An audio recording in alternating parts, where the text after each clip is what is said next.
الزمر تودور من نسي. أعوذ بالله من الشيطان الرجيم. بسم الله الرحمن الرحيم. تنزيل الكتاب من الله العزيز الحكيم. إنا أنزلنا إليك الكتاب بالحق فاعبد الله مخلصا له الدين. ألا لله الدين الخالص والذين اتخذوا من دونه أولياء ما نعبدهم إلا ليقربونا إلى الله زلفى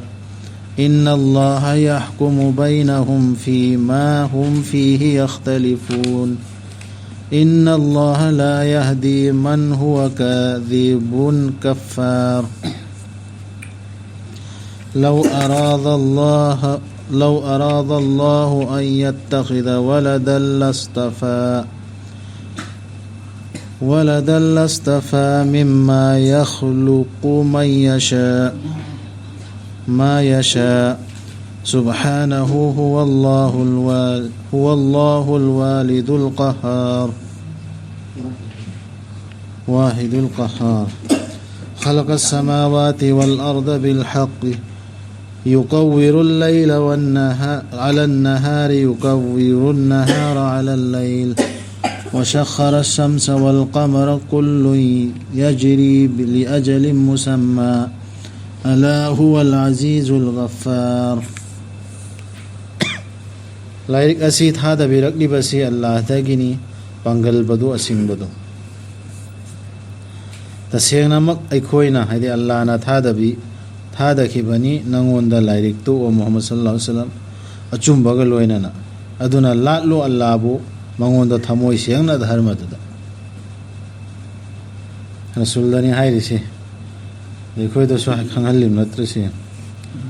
थमो इसेंग ना ला लो लाइक से था अमीना लाइक से ना हाई बस इनका दम नत्र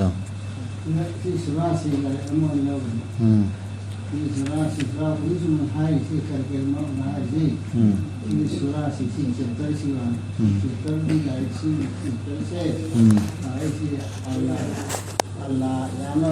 ngamba musun asimba yana simba yana ngamba tawu ngamba azizi adumba Allah budi tarapagi thara ibani yana hedimnya aduga ma khakta la lo hari isi harkada use ate kanam haidante aina haiwa di ilmu चुम बगल वही ना बा दोनों लाल वो लाबो मांगो तो थमोई शेंगना धर्म तो दा है से अर्थ है हम चीले अंगम बदरे ला ऐसी अतुप्पा ऐकोई ना संदोक तो ना खोत ना मैं आमा इना कृषि धर्म ही मिंगदा अल्लाह नंगम दबरो बा अतुप्पा सु संदोक ना था तरफ नबी दा संदोक ना सिन्ना रखो अतुप्पा सु सिगी लाइक से अंगम बदु ना था अंगम में सीना कंप्लीट हो रहा सीना हाई बदु इल्लो ना अंगम बदु ना था तरह इमें आई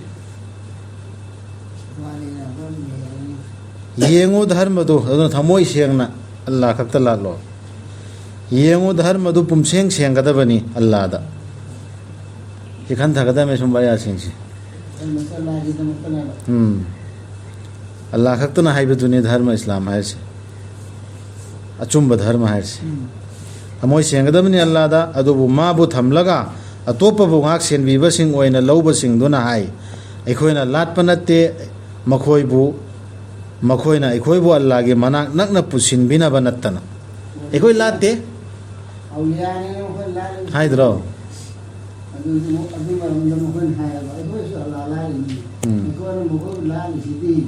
हाइ बि लिसी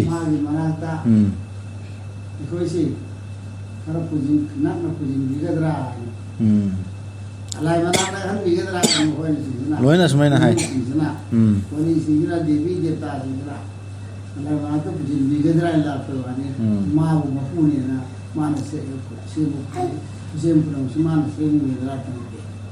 लोइना मक हाइ सुमाइना तसेना मक अल्लाह न विचार तौबीगनी मखोइ के मरक्ता मखोइना मोटखेन अरिबदुगी मतंगदा सी लामी नरसु सिदा इखोइना फैसला ताबे आदि से ता खंगद्रा अल्लाह ने विचार तौने तसेना मक अल्लाह दी लमजिंग बीदे चिंथी बथाजदब कनाबुसु माना अदुमाइना हाइजिन खोतन तौरिदो अखोइदी फलाना पीर साहब तो फलाना बुजुर्ग तो फलाना इमाम दो फलाना देवी देवता दो मा लाटपंती अखोइना मागी मोंग मागी मनांग नागा माना अल्लाहदा हाइजनबा नत्र नक्सिन हनबा नेना थंबनी हना वसिला ओइन थंबनय अदुगिनी लोइन तौनरिसि अदुगे चिंथीबा सिंगदो अल्लाहना खंगनगनि आदम होय लमजिंग देब मखोइसि लमजिंग फंगरो फलाना कुरान से सुबह एंगारो लागे लारिक्सि फलाना माना हाइबदु अखोइ लौरा लोइरेना लैरबदबु अदुइ मिदुबु अल्लाह खक्ता थमोइ सेना लालिब्रा निंगबीरम लबदी अल्लाहना मचानी पा अमा थमगे हाइना माना खनबीरम गदबनी माना सेमखिबदुदगी माना खनबीगे निंगबीबदु मतिक मंगालनी मागी मादी अल्लाहनी मथंता ngaibaduni thingamdabne mana kanaguma macha ma natraga gari ama ai khangatpane na magi lengmanaba kanagum to thamde jokte sembi khibani mana asman sing amasung prithvi bo chumbaga loina na yomsalli mana ahingna nungthilgi mathakta amasung yomsalli nungthilna ahingi mathakta aduga namthai hukumgi makha polhalli numit amasung thabu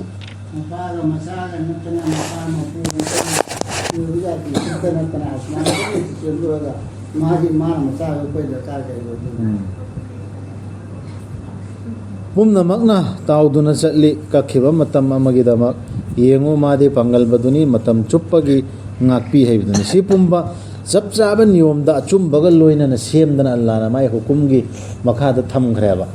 अदुगा मियोय बसिदि मीगी मतेंग बुजुर्गा वलीगी मूर्तिगी पंबई में याउदरगा हेत लमजिंगसी फंगद्रिसी फंगदेन खन्नरिसी करिगिनो बलानरिसी मरक्त में हम थमनरिसी मुता थम जासी ताउदन चले हल्ली से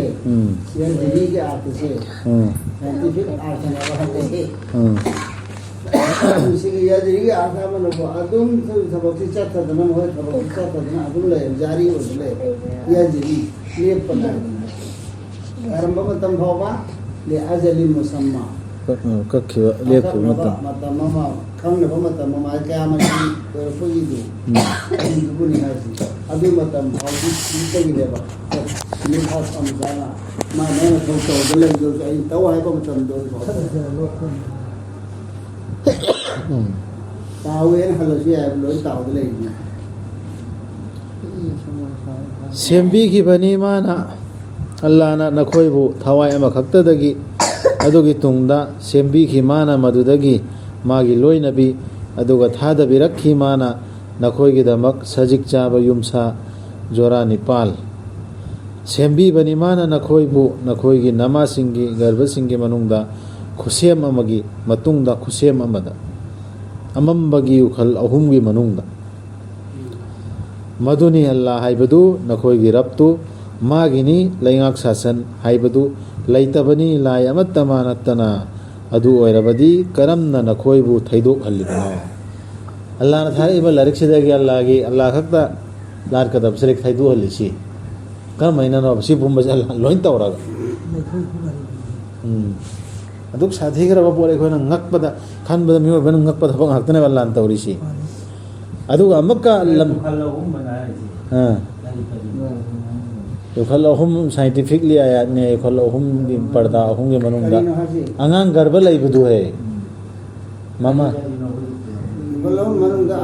अमा तौरिदु ओल जुदो इले ओन औरम बदेगे अंका अंगांग ओहेला अंगांग उददुगी खलो पढ़ता खले रे अदुनी मखल साइ है सिबुम बसे ले रे अदुनी सुन ले रे अंका अमा मो जुना नेपाल है सिकारी जुना नेपाल दि सामी जो सल्ली सजिक चाबा सासिन दो अदुनी जरा अनि आमथ याव हरदुबो ना करम बनो मखना हराम ने हार जो चाबे याते है अल्लाह दी सिया मुसे ला सिया मोबंग चाबे या मोबंग ले बम मचादी लेबा जुदी नंग नुपी मचाबे यादे हिंगना थोगागना ततरमदु अदुदु सिकारम नोना हाबे पनबदु मखल निपान यावंदा जाबे याबद सर मखल निपान ना बिसंदो इसा उटकी अनियमा हमें यावदी अनियमा दे सासन जीरो कया होदा अदगे सपोर्ट यावदुदा सुमना सगोन या ओरिजिन कनाल या उते या मनि तुंबगी आइना आइबदा तोंगु सुमना मखल निपान है सेमिस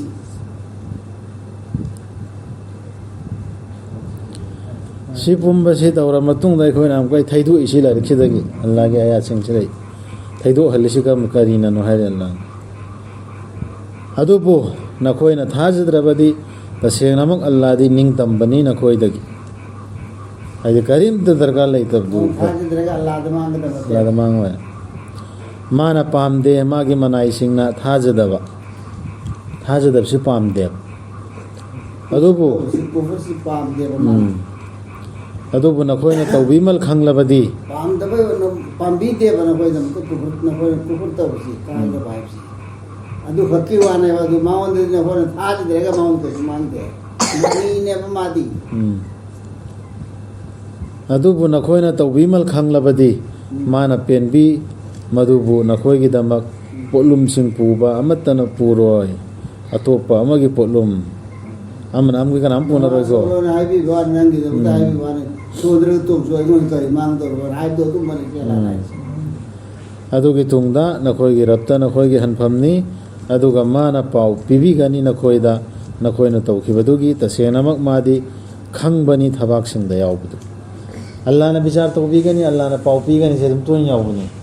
सिदा इखोइदी इखोइ मसेन फैसला ताथौनरिमी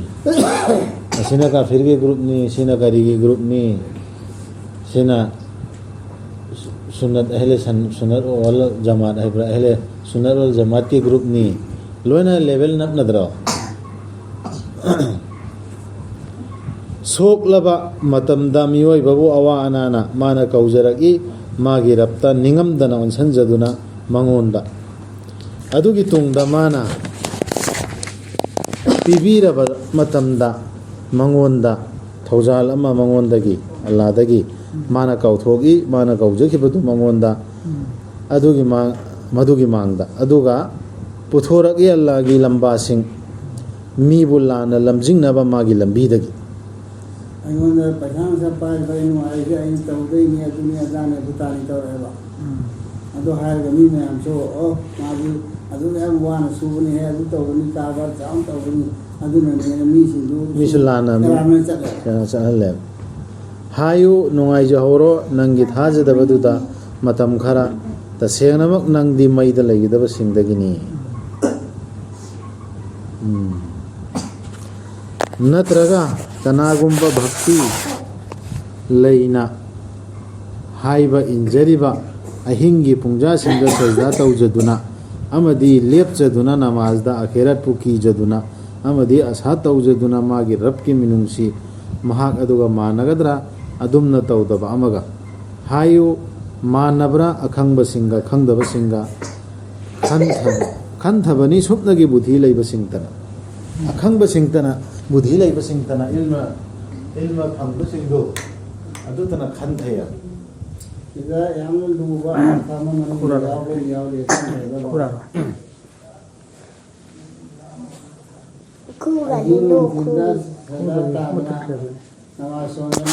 तौना अलान हाइबा का मी इंदन लैबदी मधु थाजबनी थाजबोय अदु मन इंदबमीदो अदुदी थाजदे अदुनेबा हाइसी हिंगदमी उदर रहमतई रहमत की आशा तौरगा अमसुंग अल्लाह ने आखिरत चांबीगदरा है ना आखिरत पुकीरगा सजादा रुकुदा अहिंग लेंदन लैबा मीदुगा अदुगा लेंदब मीदुगा मानगदरा मानरो सिगी सियम अजि नमासो मीदुगा सोंद मीगा मानर नको दुनिया दसु मानहन दे बापा मुंगी के पतंगी नको वखन दसु अब अल्लाह ने कर मैं मानहन लो दोर मोसने मानहन के दोर मोस सब मान अवे बोला कीजल का अमर करी जाएगी जी मथक हाई किदू माना नंगना इंसान नंगना कुकुर तौर का जतरगा माँ अयोंद करी मांग दो माँ ऐडी गनीनी हमी ने याव खरजना मथक दा अदो नखोई दमता हाई बेवाना दा अचुम बगा चुम दा बगा शिकार मन आये न अचुम बसपगा चुम दन सपगा अफवा थबक ताऊ बगा ताऊ दा बगा शिकार मन मानना आये न लवदर मरो खंत दराइबा अफला तज़क्करू न जायसे यतज़क्करू उलुल अलबाब असिंग बमी सिंग दिसी हाई वासिंग खंत ने नि सिंग ने नसीहत आजिल ताऊ बोता बोलदिंग ने सिवा फमस इन हाई वास अदगे सिगी अहिंग द सोन नमाज से सिगी सिना फिल नमाज है तहज्जुद तु ने बा अदो तहज्जुद ना फिल नमाज से कनागुम मियम उदब कांदा अल्लाह की दमकता सिंग सोन गदब नमाज मना सिगी नमाज से स्पेशल ओइ बेन अल्लाह बु की बकांगु दुना न तरि ngam गदरा इमान को तुम द ले अदो की मी दुने बसिगी हाय से तुम द ले दो मानरो है हायो मोहम्मद सल्लल्लाहु अलैहि वसल्लम आईगी वहाईसी ओ थाजरबा आईगी इनाइसिंग कियु नकोइगी रप्पु लैतबनी ताइबंग सिदा अफबत लैबनी ताइबंग सिदा अफबत तौबसिंगी अफबा अदुगा आखिरत की अदुगा अल्लाह की पृथ्वी से पाक चाउबनी खांगजब सिंगदा पीबीगनी मकोइगी मना हिसाब तौदना पीगनी हाइदी अल्लाह बु कियो हर से अल्लाह बु की ना मी ताइबंग मी उदबदा ओइ बनी मान पुरप लाखी मी दिदि मा दुआ तौने ना फिल सोनने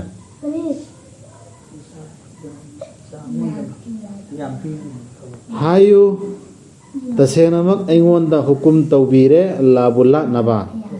मंगोंदा थमोय सेंगना धर्मदा मी ओहन्नबा नतबा थमोय सेंगना है मीना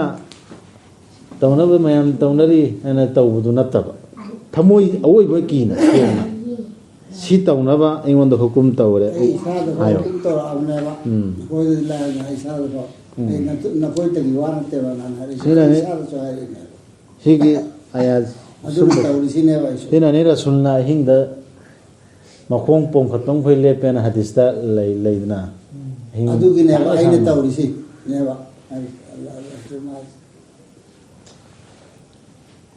हुकुम तौबीबसी मसी हुकुम तौबीबनी मसी ऐंगोंदा ऐना ओइजनबा अहानबदु मुस्लिम सिंगी हलान थाजा कुरान सदाना अल्लाह ने हरामने अहान मुस्लिम ओइनबा हायो तसेनम ऐना कीजै ऐना इल्लुद्रबदी ऐगी रबना हाइबदु अचौब नुमित अमगी दंती सिसो हायोना हेलमिगो हायो ऐना लाचै अल्लाह तबु आइदे अल्लाह खक्तन हाइबिली अल्लाह खक्तन लालेब मंगोंदा थमोय सेंगना ऐगी धर्मदा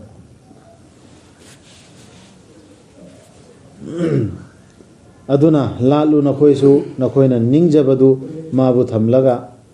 नोयना अपम पम नुंगसिबदु निंगजो लालो हायो तसेनमक मांग जगदब सिंगदी हिंगत हनबिगदब नुमित्ता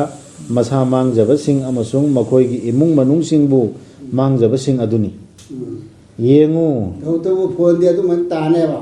ला के ला नहीं होला और हो ला सिंग तो ला हम तो ला ले आई दिला ला रो ला ना दुना तो भैया अते ला ला नो है अमी आई दी मा खत ला ला नी ला खत नाइ बिल ला नहीं मदु ला लो दु तो तो न कोई से मैं तो और दी मांगदब सिंग मांगदब सिंग उमांग मांग बा है दुना मुंग मनुंग सिनाव न मांगदो मसा बु मांगन बा है दु मसा बु मांगन बा है दु ओगने बने येंगु मसा तना अहलीहिम अदग मगोगी इमुंग मनुंग कोई सुबह मांग बे मा मांगदी मसासु मांगेदना अगेन मांग बे अदु को मसासु मनुंग इमी सिंसु लोर मांगदी अदुने बखदे मांग बस येंगु मदुनी मयेक सेंगना मांगजब हाइबदो हजि पुन्ना मांगसे तो सिरा